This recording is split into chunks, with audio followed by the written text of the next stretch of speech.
కేంద్రం దెబ్బకు మెటా దిగొచ్చింది. తమ సంస్థ సీఈఓ ఇండియాపై చేసిన వ్యాఖ్యలను వెనక్కి తీసుకుంటూ బేషరతుగా క్షమాపణలు చెబుతున్నట్లు ఓ ప్రకటనను రిలీజ్ చేసింది. అనుకోకుండా జరిగిన పొరపాటు అని క్షమించాలని కోరింది. ఇలాంటి వ్యాఖ్యలు చేసి ఉండాల్సింది కాదని తెలిపింది.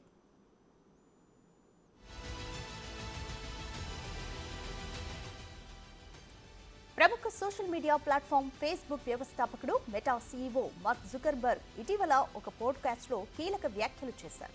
2024 అతిపెద్ద ఎన్నికల ఏడాదిగా నిలిచిందని, భారత్ సహా అనేక దేశాల్లో ఎన్నికలు జరిగాయని, అందులో ప్రతి చోట ప్రభుత్వాలు ఓడిపోయాయన్నారు. దీనికి అనేక కారణాలున్నాయన్నారు.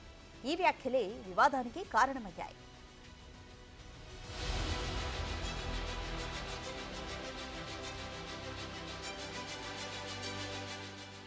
మార్క్ జుకర్బర్గ్ చేసిన ఈ ప్రకటనపై భారత ప్రభుత్వం అసంతృప్తి వ్యక్తం చేసింది. ఈ ప్రకటనపై parliament communications and information technology committee chairman, BJP MP Nishikant Dubey తీవ్ర అభ్యంతరం వ్యక్తం చేశారు. కేంద్ర మంత్రి అశ్విని వైష్ణవ్ కూడా జుకర్బర్గ్ వ్యాఖ్యలను ఖండించారు. 2024 ఎన్నికల్లో ఎన్డీఏ ప్రభుత్వం అధికారాన్ని నిలబెట్టుకుందన్నారు.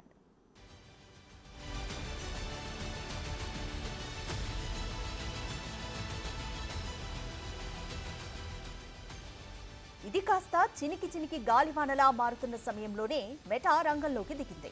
దిద్దుబాటు చర్యలు తీసుకుంది. ఓపెన్ గా కేంద్ర ప్రభుత్వానికి క్షమాపణలు చెప్పింది. దీంతో వివాదానికి చెక్ పెట్టినట్టయింది.